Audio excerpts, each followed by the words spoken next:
जमुइया में फरिया ले रे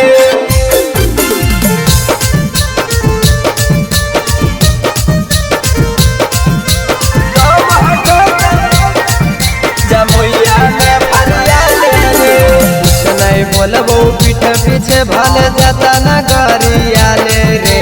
कुछ नहीं बोलबो पीठ पीछे भले जाता न गरिया ले रे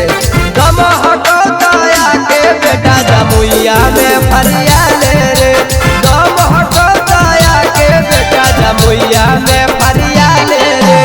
मैया के दूध पीली तो एक बार सामने से टकरा ले रे मैया के दूध पीली तो एक बार सामने से टकरा ले रे गम हटो दया के बेटा पटनवा में फरिया ले रे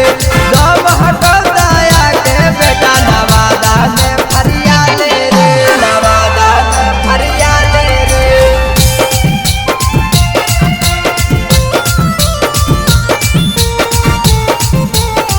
गम हटो दया के बेटा जमुइया में फरिया ले रे नवादा में फरिया ले रे एक बाप के हो भीता तो लबे हमरा से पांगा रे बीचे बहजरिया में मारा वो करके नंगा रे मारा वो करके नंगा रे एक बाप के हो भीता तो लबे हमरा से पांगा रे बीचे बहजरिया में मारा वो करके नंगा रे मारे के हमारा जाल बिछैनी जे अभियो से सरिया ले रे मारे के हमारा जाल बिछैनी जे अभियो से सरिया ले रे दम हटो दया के बेटा नवादा में फरिया ले रे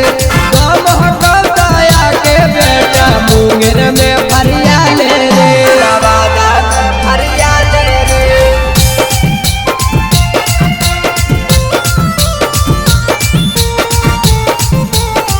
दम हटो दया के बेटा जमुइया में फरिया ले रे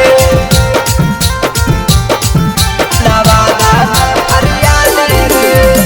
हमारे इशारा बचलो थाना पर भारी जिलावा के बड़ बड़ सारा कार्याधिकारी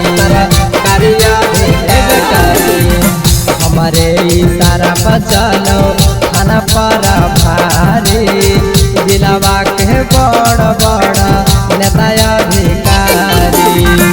हो रोहित यादव अभी वही जतयापन बचा ले रे हो सुभस यादव अभी वही जतयापन बचा ले रे गम हटो दया के बेटा जमुइया में फरिया ले रे